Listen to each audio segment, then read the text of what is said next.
Finalement, nous, Européens, que voulons-nous? Quelles évolutions, quelles transformations, quel avenir pour notre maison commune?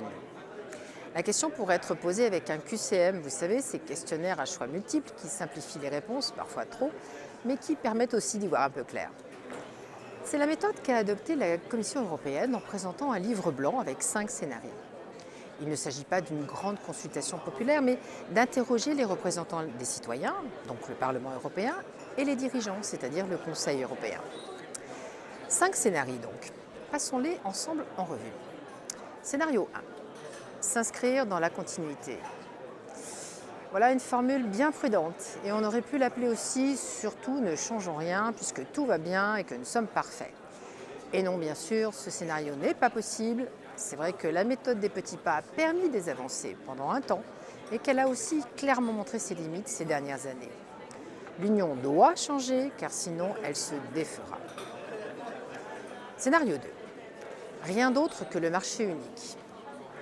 Au départ, l'Union est un marché commun. Selon certains d'ailleurs, elle n'aurait pas dû sortir de ce rôle. 2 commentaires à ça. Le premier, les décisions économiques et commerciales ont des conséquences sociales, environnementales, culturelles, de santé publique, etc. Et les citoyens l'ont très bien compris avec le TAFTA ou le CETA. Pour l'Union, se limiter au marché n'a pas de sens. Et 2, je crois profondément que c'est parce qu'elle s'est occupée trop exclusivement d'économie et pas assez de convergence sociale pour les citoyens que l'Union connaît cette crise aujourd'hui. Donc, scénario 2, à proscrire absolument. Scénario 3, ceux qui veulent plus font plus. C'est la fameuse Europe à plusieurs vitesses. Je vous en parle souvent dans les réunions publiques, bien que je prenne des pincettes. En effet, les pragmatiques la réclament car c'est la seule façon d'avancer en mettant des bonnes volontés ensemble autour de la table. La zone euro en est un exemple, l'espace Schengen aussi, qui montrent tous les deux qu'il y a intérêt à ne pas non plus laisser trop derrière nous ceux qui ne sont pas montés dans le train. Méfiance aussi avec les obstacles à la décision. Les discussions sur la taxe sur les transactions financières, qui ont lieu sous forme de coopération renforcée, traînent en longueur. Scénario 4.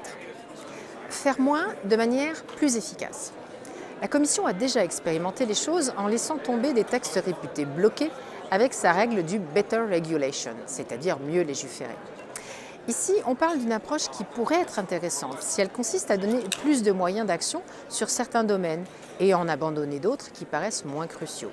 Exemple, le Corps européen de garde-frontières et de garde-côtes prend entièrement en charge la gestion des frontières extérieures. Ou bien, toutes les demandes d'asile sont traitées par une unique agence européenne pour l'asile. Le problème de ce scénario, c'est celui de sa crédibilité. L'efficacité ne se décrète pas. Et on imagine mal que les États membres se dessaisissent demain des compétences sur lesquelles ils ne veulent rien lâcher aujourd'hui. Scénario 5. Faire beaucoup plus ensemble.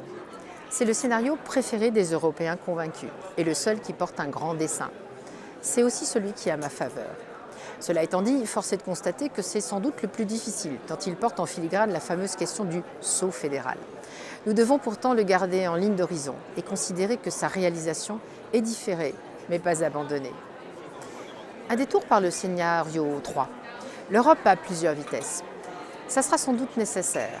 Mais peut-être faudra-t-il aussi un scénario 6 et même un 7.